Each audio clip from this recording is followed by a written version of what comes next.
Hello friends और मेरे प्यारे बच्चों, आज की वीडियो में टॉयलेट ट्रेनिंग के बारे में बताना चाहता हूँ आप लोगों को।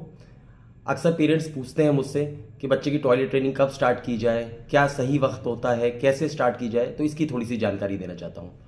टॉयलेट ट्रेनिंग का मतलब होता है बच्चा अब प्रिपेयर्ड है टॉयलेट सीट पे या पॉटी सीट पे बैठ करके सूसू पॉटी करना। इसकी सही एज होती है 18 मंथ्स टू 36 मंथ्स, मीन्स 1.5 साल से 3 साल के बीच में आपको टॉयलेट ट्रेनिंग स्टार्ट कर देनी है बच्चे की। अगर 3 साल से ऊपर हो गया तो आप थोड़ा लेट हो रहे हैं, उसे जल्द से जल्द स्टार्ट करिए, क्योंकि जितना लेट होगा बच्चे का ब्रेन डेवलपमेंट और ज़्यादा आगे बढ़ता रहता है और थोड़ा सा आपको उसको मेंटली प्रिपेयर करने में थोड़ा टाइम ज़्यादा लगेगा। हमें कब सोचना है कि हमारा बच्चा मेंटली प्रिपेयर्ड है टॉयलेट ट्रेनिंग के लिए? सबसे पहली चीज़, बच्चा इंडिपेंडेंटली चलना सीख जाए। बच्चा पकड़ पकड़ के चल रहा है, ठीक से चल नहीं पा रहा है, कोई फ़ायदा नहीं है टॉयलेट ट्रेनिंग स्टार्ट करने का। बच्चे को पहले ठीक से चलना सिखाइए। सेकेंडली, बच्चा अपने डाइपर की या अपने अंडरवेयर का इशारा करना शुरू कर दे कि मैंने अपना डाइपर गंदा कर दिया है। बच्चा अगर मम्मी को इशारे से या बोल करके बताना सीख गया है कि मेरा डाइपर गंदा कर दिया, तो इसका मतलब वो टॉयलेट ट्रेनिंग के लिए प्रिपेयर्ड है। बच्चा अगर गंदा डाइपर पहना हुआ है, उसी को पहन करके उसको पता ही नहीं चल रहा सूसू पॉटी कर लिए, तो कोई फायदा नहीं है अभी टॉयलेट ट्रेनिंग स्टार्ट करने का। कैसे स्टार्ट करें? टॉयलेट ट्रेनिंग के लिए सबसे इंपॉर्टेंट चीज़ है कि पॉटी सीट जो है या उसकी जो पॉटी चेयर है, कमरे के सबसे एसेसिबल एरिया जहां बच्चा आसानी पहुंच सके वहां रखना है आपको।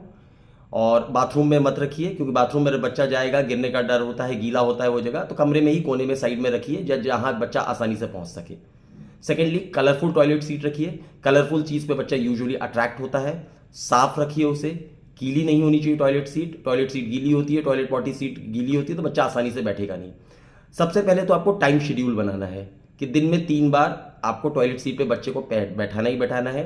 बेस्ट टाइम होता है ब्रेकफास्ट, लंच और डिनर के बाद बच्चे को बैठाना है। 2 से 5 मिनट तक बैठाना है, इससे लंबा नहीं बैठाना है आपको। बहुत देर तक बैठाएंगे तो बच्चा इरिटेट होगा, बहुत जल्दी बैठाएंगे तो प्रेशर नहीं बनेगा। बच्चे को टॉयलेट सीट को पहचानवाना है। टाइम बनाने से पहले इंपॉर्टेंट चीज़ है, पहले बच्चे को पहचानवाइए कि बेटा ये टॉयलेट सीट है, यहाँ पे सुसु पॉटी करना है। बच्चे को पहचानने में, उस जगह को पहचानने में टाइम लगता है। बच्चा पहचान जाएगा उस जगह का, फिर टाइम को शेड्यूल बनाइए, टाइम का एक शेड्यूल बनाइए। दिन में 3 बार बच्चे को पॉटी सीट पे बिठाइए, खासतौर से ब्रेकफास्ट, लंच और डिनर के बाद जब प्रेशर बनता है।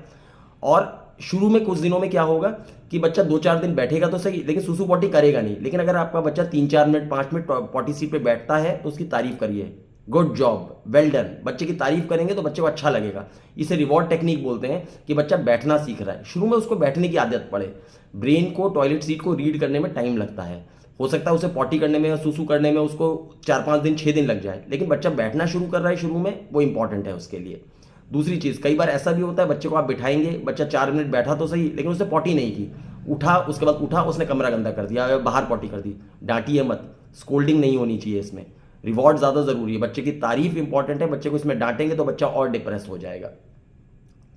तो बच्चे को समझाना शुरू करिए, बच्चे को सिखाइए, खेल खेल में उसको दिन में 3 बार टॉयलेट सीट पे बिठाइए। धीरे धीरे धीरे धीरे, हफ्ता लगेगा, 10 दिन लगेगा, बच्चा धीरे धीरे टॉयलेट ट्रेनिंग सीख जाएगा। So enjoy parenthood and enjoy everything and keep trying. Thank you very much.